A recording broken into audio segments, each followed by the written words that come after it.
vou entrar na parte 3, que é o aprendizado propriamente dito, né? Isso tudo que a gente foi construindo até agora, eu dei uma base de neurociências, e aí a gente conversou um pouquinho da neuroplasticidade. A neuroplasticidade é a principal base, na verdade, dos mecanismos neurais relacionados a aprendizado e memória. E eu trago essa figura aqui para ilustrar que dentro desse processo de construção do sistema nervoso central, né, e desenvolvimento do indivíduo, o educador ele tem um papel fundamental nessa construção. Ele, desde o jardim de infância, né, desde as fases mais iniciais, onde o educador ele se envolve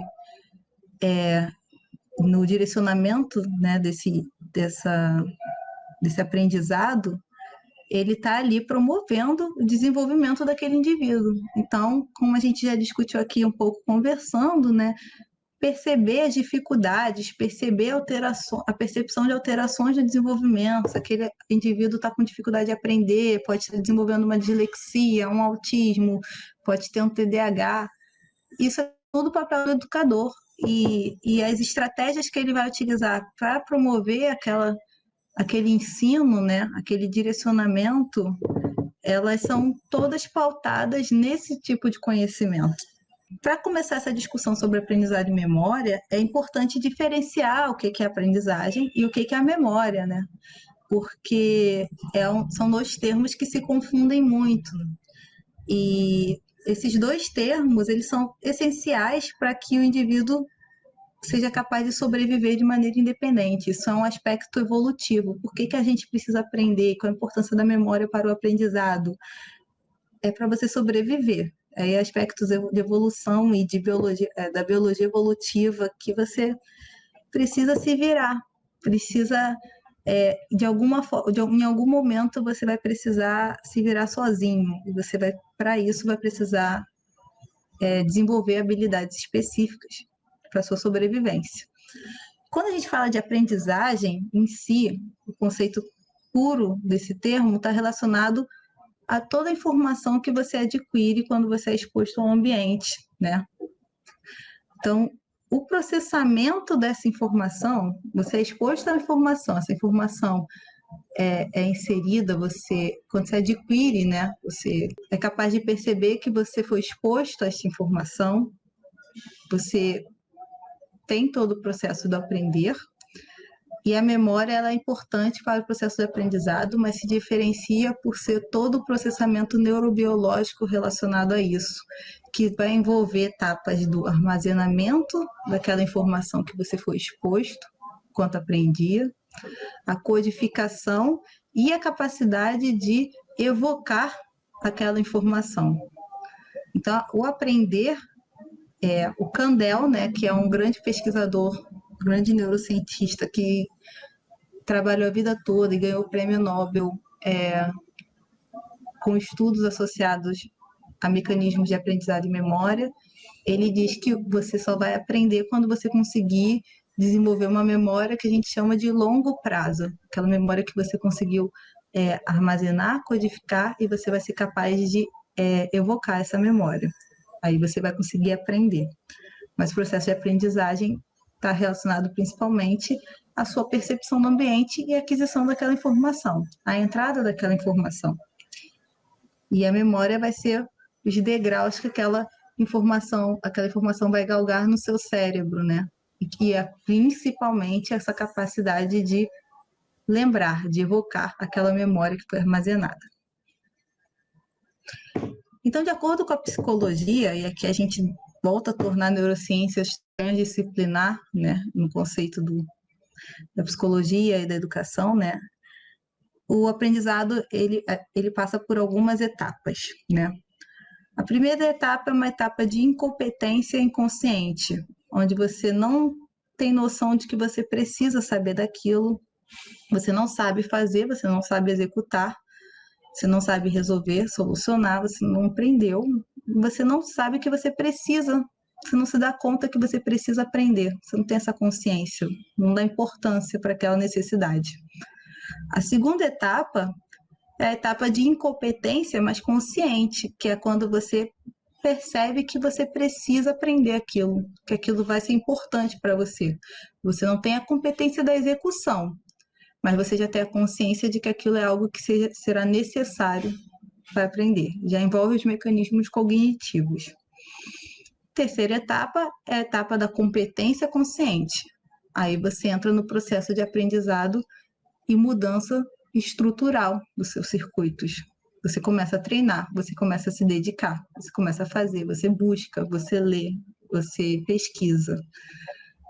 Aí você vai adquirindo a sua competência de forma consciente, porque você está voluntariamente se dedicando a buscar aquele conhecimento. E, por último, você tem a competência inconsciente, onde você domina tanto aquela habilidade que você consegue fazer, digamos, de olhos fechados. Você é uma segunda natureza sua, você consegue praticar aquilo de forma automática, sem muito esforço, sem pensar muito, né? Isso é uma forma análoga, não que a execução seja de fato automática. Você vai recrutar circuitos conscientes, mas são tão rápidos, né? Já está tão incrustado a LTP, né? Aqueles circuitos já estão tão fortes, tão fortalecidos, que a resposta é muito rápida. Então, de acordo com a psicologia, a gente chama de etapa de competência inconsciente. Uma segunda natureza sua, você faz aquilo de olhos vendados, por exemplo.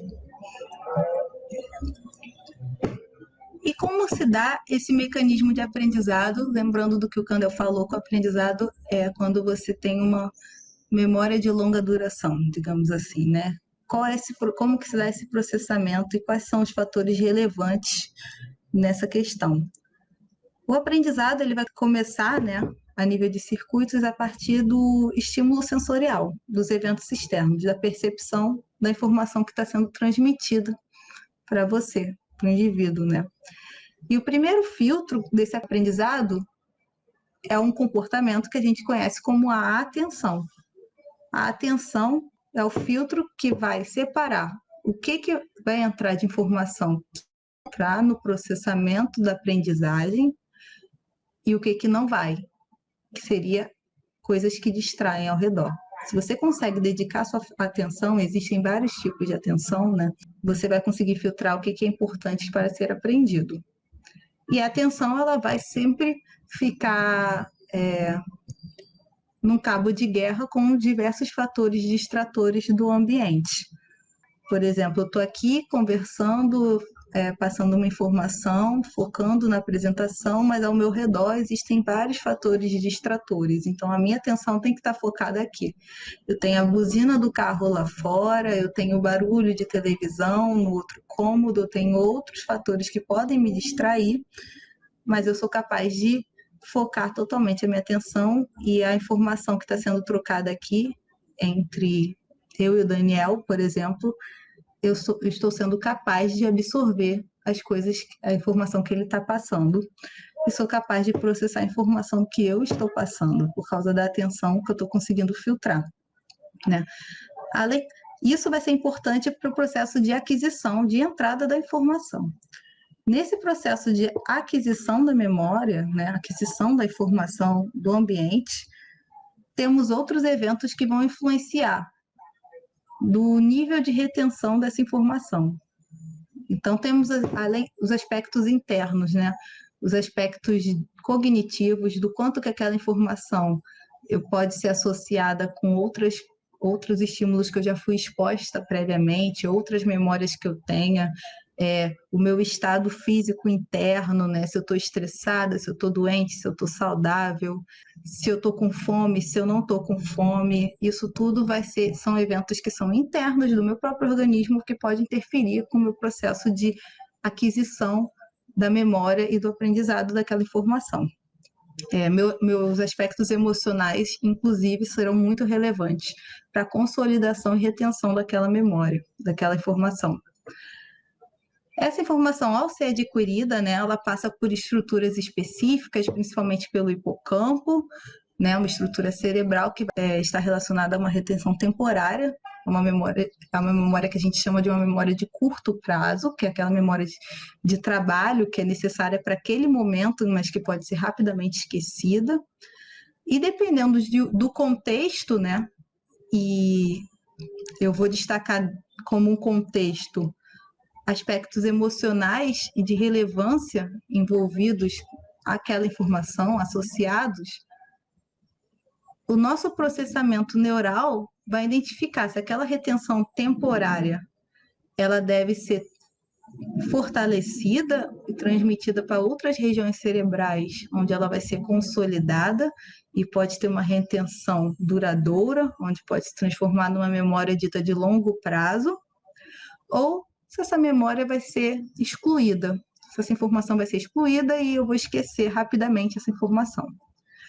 Se essa memória seguir pelo caminho da consolidação, né, e retenção duradoura,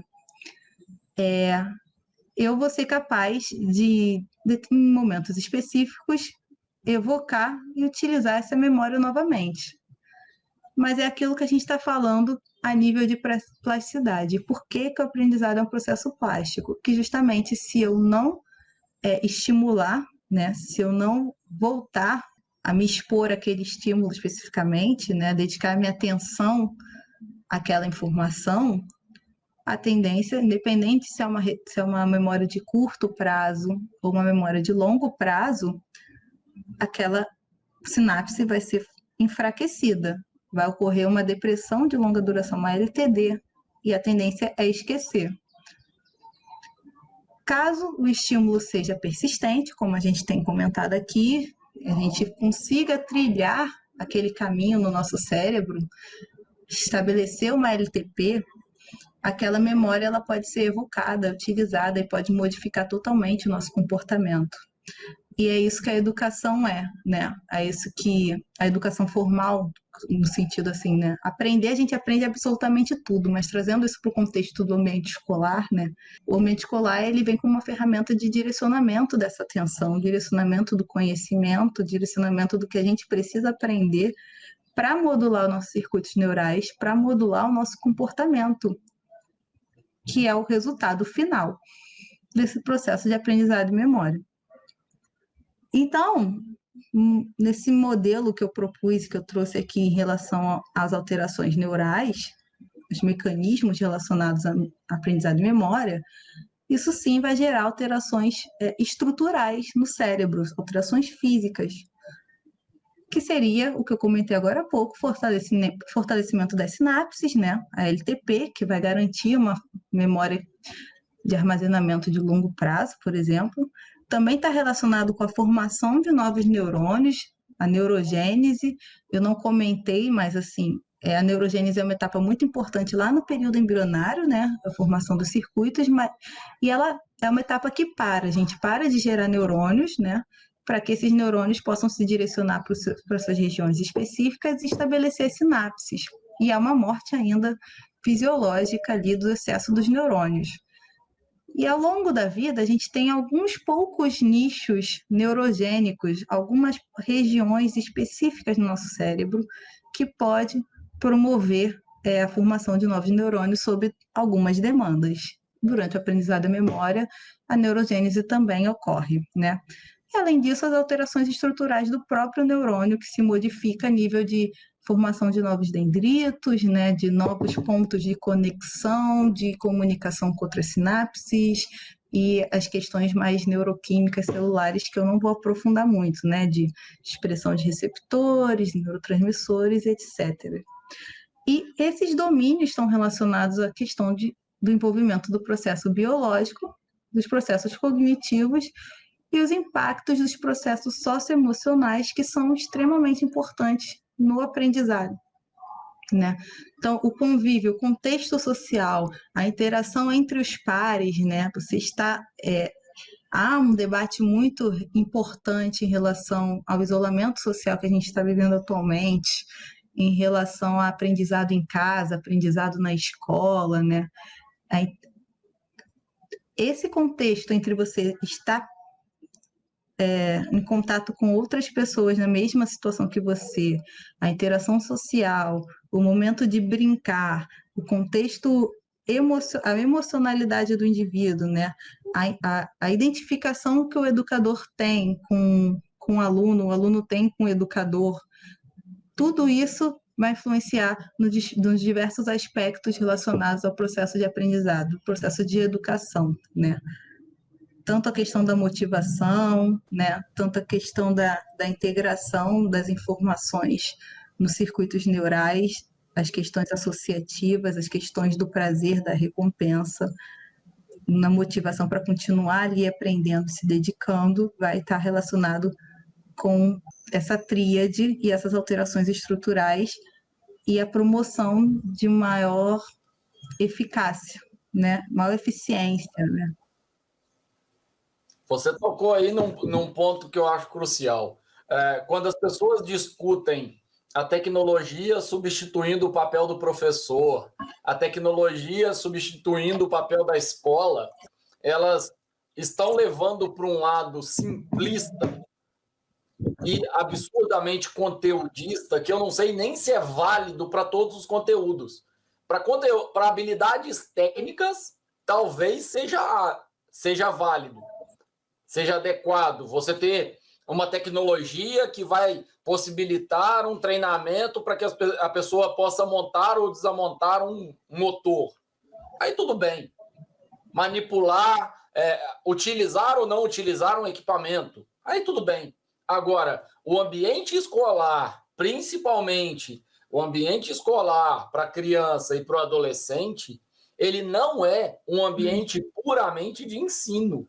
Ele é um ambiente de interação social, ele é um ambiente de diversão, ele é um ambiente de relação com a autoridade. Ele é um ambiente muito, muito mais complexo do que a gente simplificar e dizer, olha, a escola é um ambiente onde o aluno vai aprender português, ciências, matemática e mais algumas outras disciplinas. Não é isso.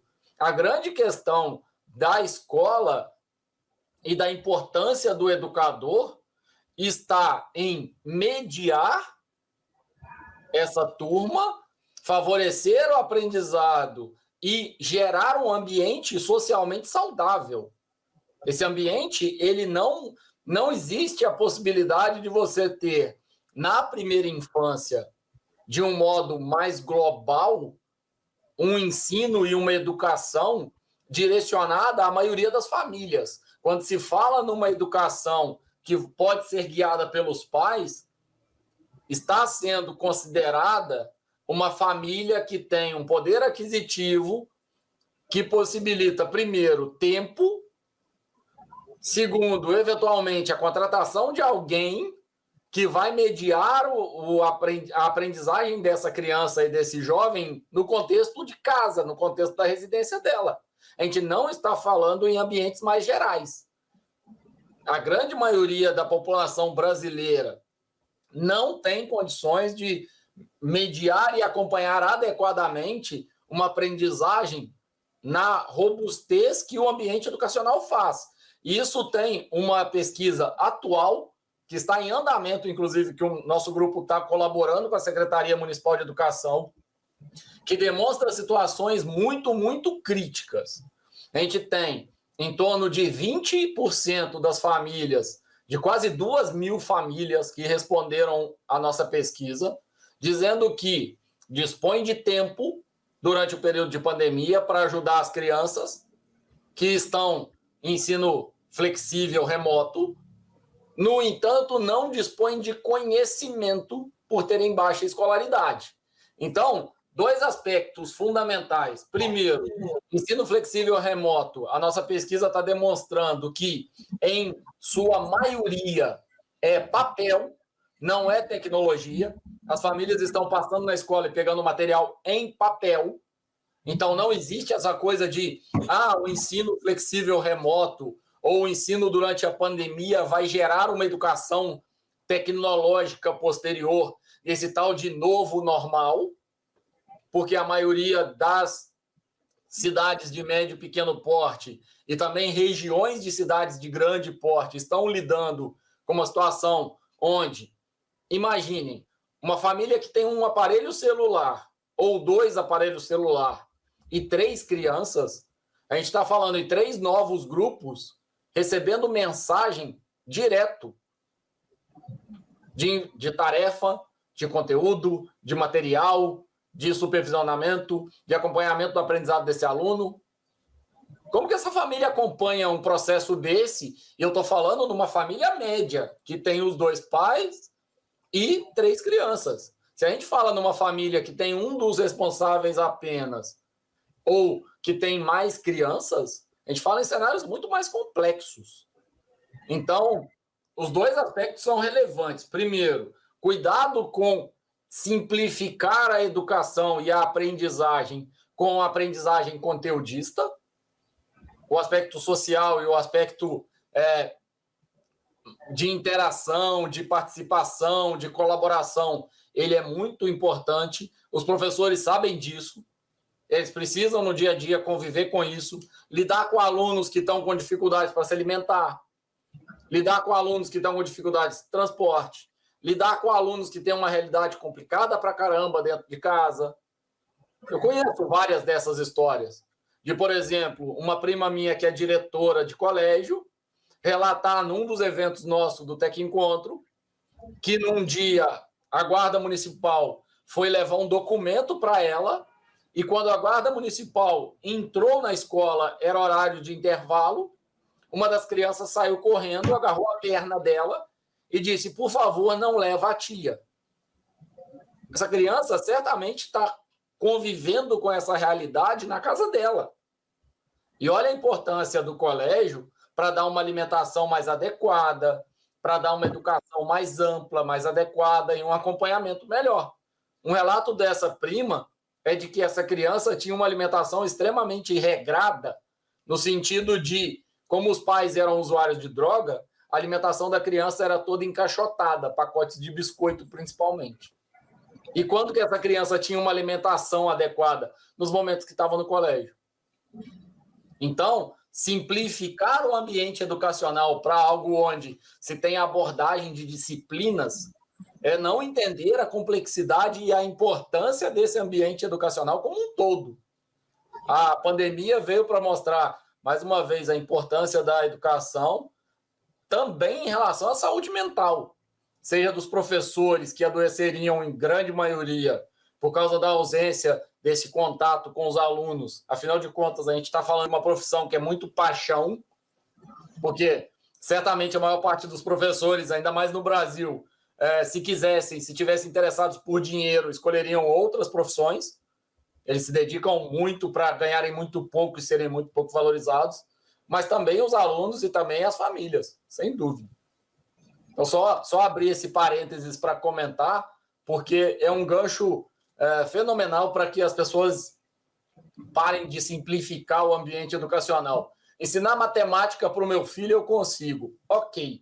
Agora, ensinar ele a conviver com outras pessoas, a respeitar a hierarquia, a lidar com preferências, diferenças, divergências, talvez não seja assim tão simples fazer dentro da sua casa. Não, muito pertinente todos esses comentários e eu concordo. Eu acho que o ambiente escolar traz a coisa mais fundamental para o aprendizado, ele traz o contexto. A criança já chega no local, o indivíduo que vai para o local, que sabe que está indo para o local para aprender, né? Em casa, eu acho que no homeschooling, né? Isso, por mais que se esforce, e claro, vai ter todas essas questões sociais envolvidas, o ambiente mesmo, o local, nem sempre vai estar contextualizando com o aprendizado, o que pode dificultar. Além disso, tem a questão do professor em si, né? A questão do vínculo, existe sim um vínculo emocional, né?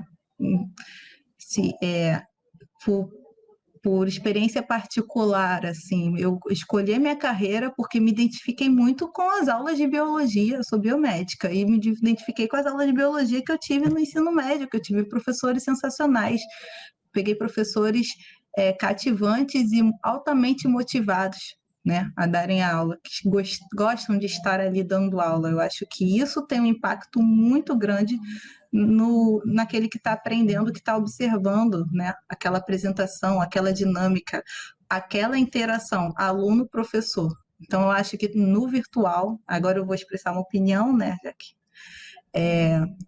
o professor não que está acostumado com a sala de aula, pelo menos ele vai se ver bem mais desmotivado, né? Ou ele não vai conseguir transparecer aquele vínculo emocional, aquela vontade de estar ali, ou aquele prazer que ele tem em ensinar, vai ser muito mais difícil, porque perde o contato, o professor não vê o aluno, né? Mas o aluno é o motivador, né? E dentro dessas questões sociais que você falou, Daniel, no contexto que eu trouxe aqui, eu não trouxe as figuras, não trouxe os trabalhos, mas essa questão socioeconômica, essa questão da pobreza, da negligência afetiva, na negligência no sentido de diversos tipos de abusos, violência, tudo isso em crianças em fases muito precoces do desenvolvimento vai prejudicar diretamente a formação dos circuitos. Aquela criança não tem, se for no início do desenvolvimento, naquelas janelas temporais específicas do período crítico, o aprendizado fica totalmente prejudicado. Né? A escola, no momento, é o mais próximo que a gente tem de um nivelamento, né? Onde o professor pode exercer essa função, né? De promover de alguma forma, e mesmo assim não vai conseguir nivelar, porque as crianças não estão ali sob as mesmas circunstâncias. Mas ainda é melhor do que, né, as circunstâncias negativas que elas podem ter dentro, né, da sua rotina normal, digamos assim. E como que isso pode prejudicar o desenvolvimento dos circuitos neurais e desenvolvimento aplicável à questão do aprendizado, né? Só pontuando, complementando isso que você falou. Fundamental. É essa oportunidade igualitária, né? A oportunidade igual para todo mundo, a oportunidade que o professor tem como peça-chave de mudar, de fato, uma perspectiva de vida de uma criança. E a gente conhece aqui no Brasil inúmeras situações, inúmeros exemplos de gente que tinha tudo para ter muita dificuldade e, através da educação, conseguiu sair de cidades pequenas, sair de realidades difíceis e conseguir protagonismo e conseguir destaque através da educação, através de um curso superior, através de cursos técnicos para ter a chance de um emprego melhor e coisas desse tipo. Isso mesmo, perfeito. Aqui eu peguei um post que eu coloquei, que eu montei estudando um pouquinho sobre esse assunto, justamente para sumarizar os fatores que estão relacionados com o aprender, com o aprendizado, o que vai determinar. Então, a gente precisa, esse aspecto emocional já foi comprovado inúmeras vezes pela ciência, a emocionalidade, ela vai impactar na consolidação de uma memória, né?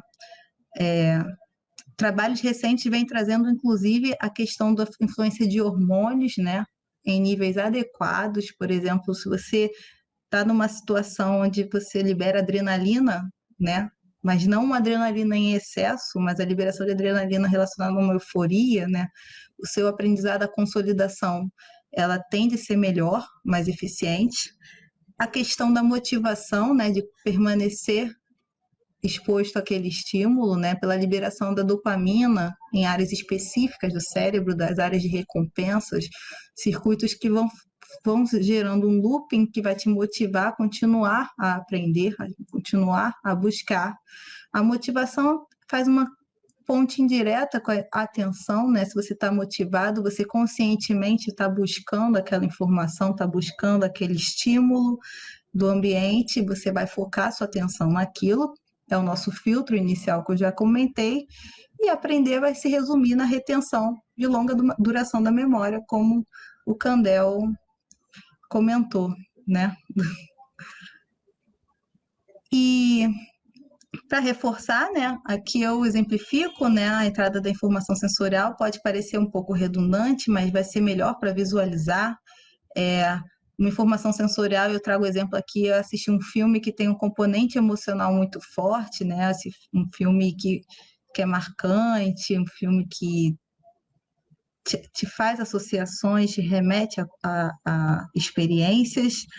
E essa memória vai inicialmente para a região do hipocampo, né, que é a memória de curto prazo, e ela vai ser descartada se o componente emocional não entrar em ação e não houver a questão da repetição, né?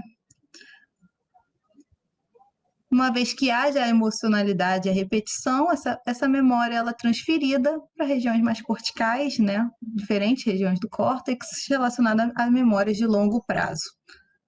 E a memória de longo prazo, ela passa pelo hipocampo quando é evocada novamente. Quando é evocação da memória, no caso, é relembrar, acessar aquela memória em outro momento, de acordo com a demanda.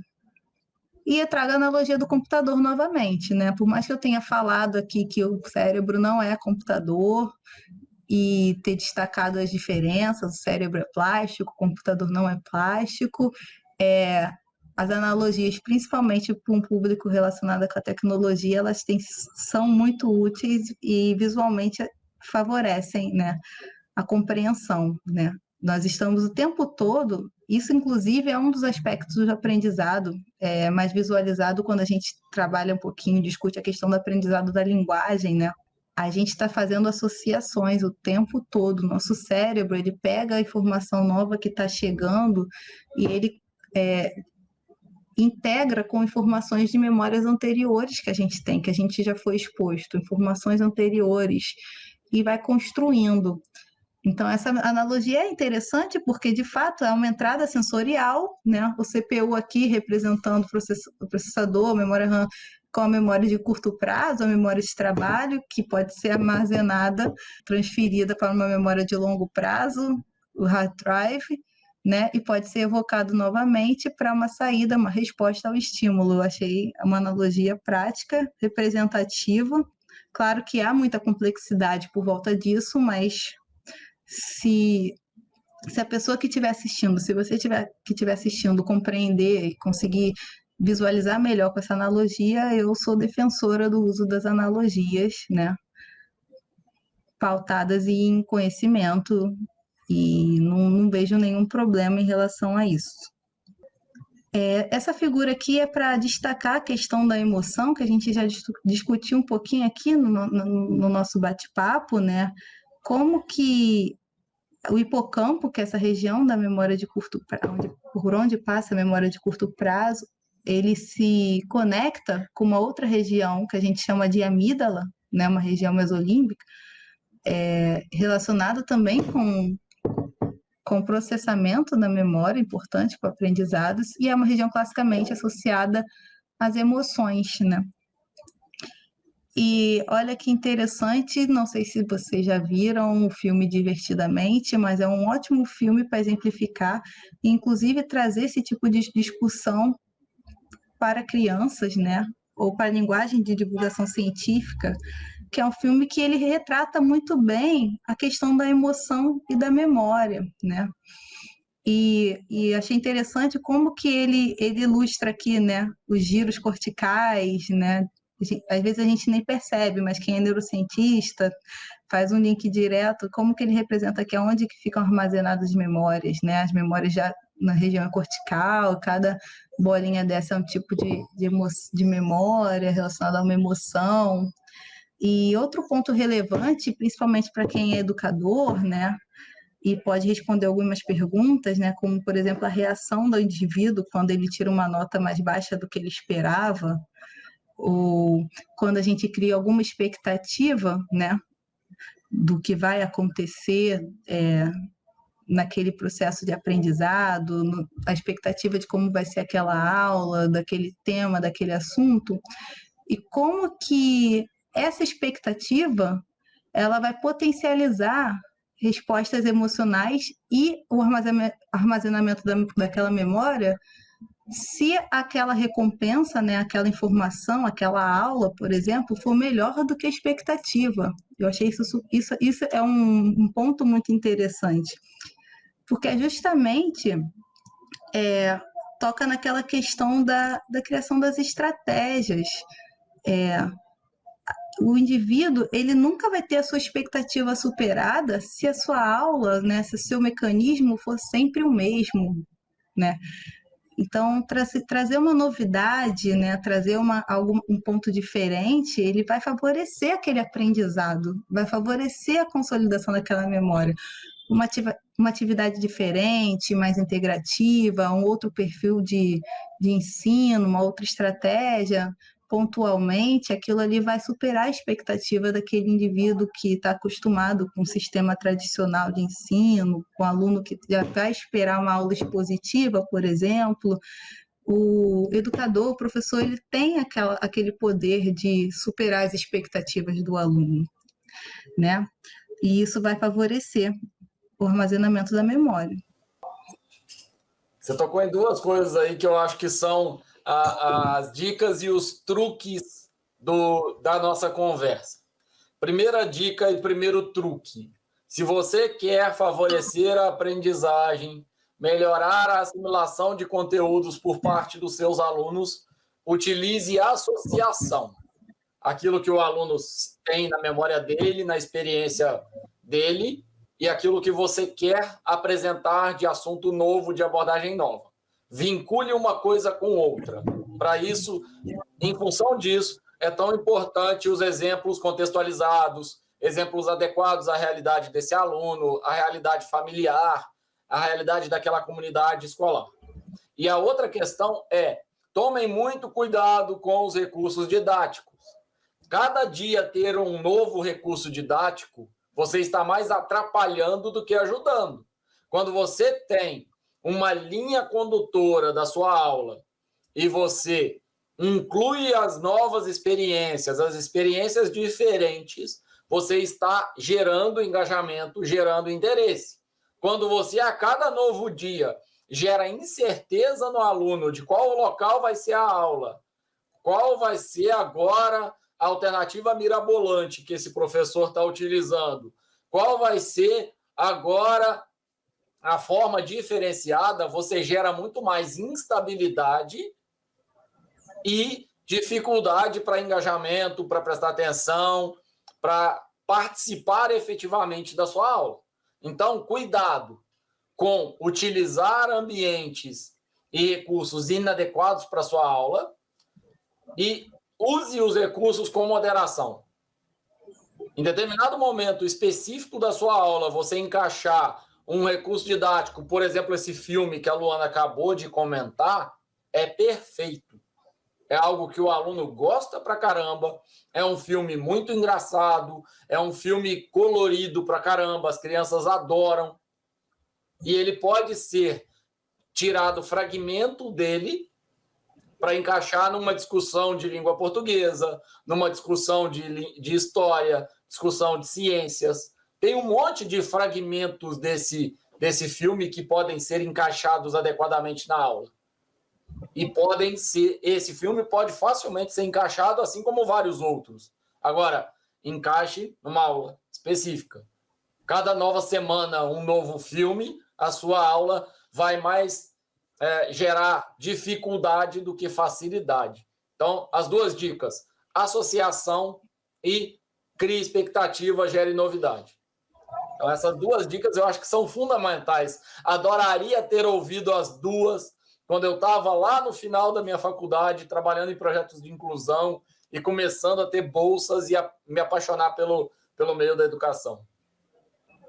Aproveitando esse gancho, assim, eu também gostaria de ter acesso a essas informações antes, assim, eu queria aproveitar aqui, parênteses, porque isso tudo é um treino, né? Essa questão, o educador em si, buscando estratégias, ou o divulgador, acho que você está na faculdade, se você está já no início da sua faculdade, procurar essas atividades extensionistas, elas ajudam muito, muito, muito a gente perceber a relevância, né?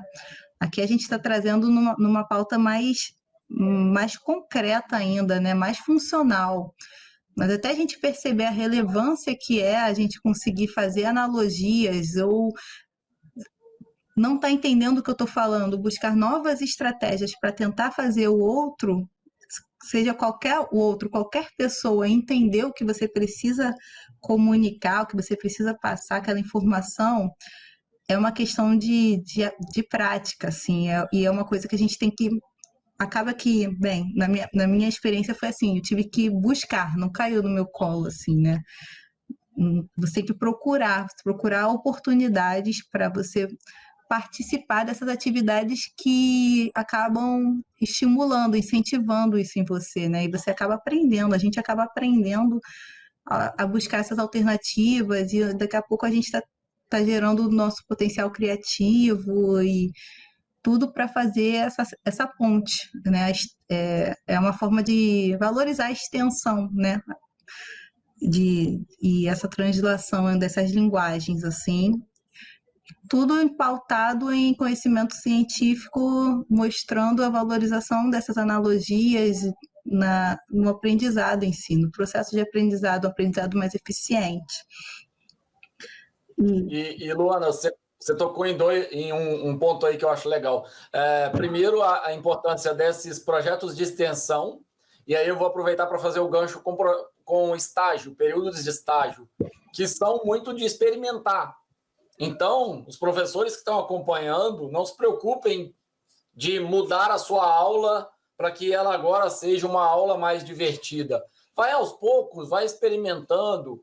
Numa turma você experimenta uma alternativa, na outra experimenta outra, aquela que deu certo você continua, a que não deu certo adapta. E a você que é universitário e está acompanhando esse vídeo, experimente durante o período de estágio, experimente durante o período de bolsa de projeto, do período de voluntário de algum projeto. A sua formação precisa direcionar e te ajudar a direcionar seus próximos passos. Os próximos 30 anos da sua vida vão depender diretamente das experiências e do foco que você escolher para o próximo ano, os próximos 3 anos, depois de uma faculdade, depois de um curso. Então, assim, nós dois aqui temos uma experiência legal pra caramba, de um projeto de extensão, de uma experiência durante a faculdade que nos faz direcionar as ações depois. Isso é natural, isso é comum. Não se espera que as pessoas recebam uma fórmula mágica ou algo encaixotado para que a aula seja legal ou para que o professor vai gostar daquela aula. Ele tem as preferências individuais, a turma tem preferências, existe toda uma limitação de tempo, de disponibilidade de recursos, de autorização da parte administrativa. Tudo isso precisa ser levado em consideração e, aos poucos, as aulas vão melhorando, porque, claro, além de toda essa expectativa nossa, que a gente gosta pra caramba de ficar tentando ajudar os professores, existe algo que não tem preço.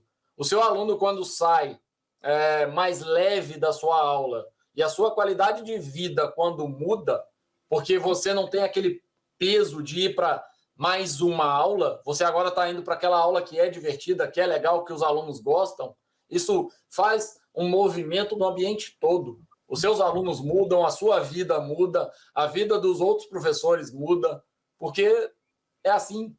A gente vai experimentando e vai melhorando a nossa qualidade de vida. Eu tenho uma experiência, algumas experiências muito legais com isso, sabe, Luana? Com alguns projetos nossos aqui.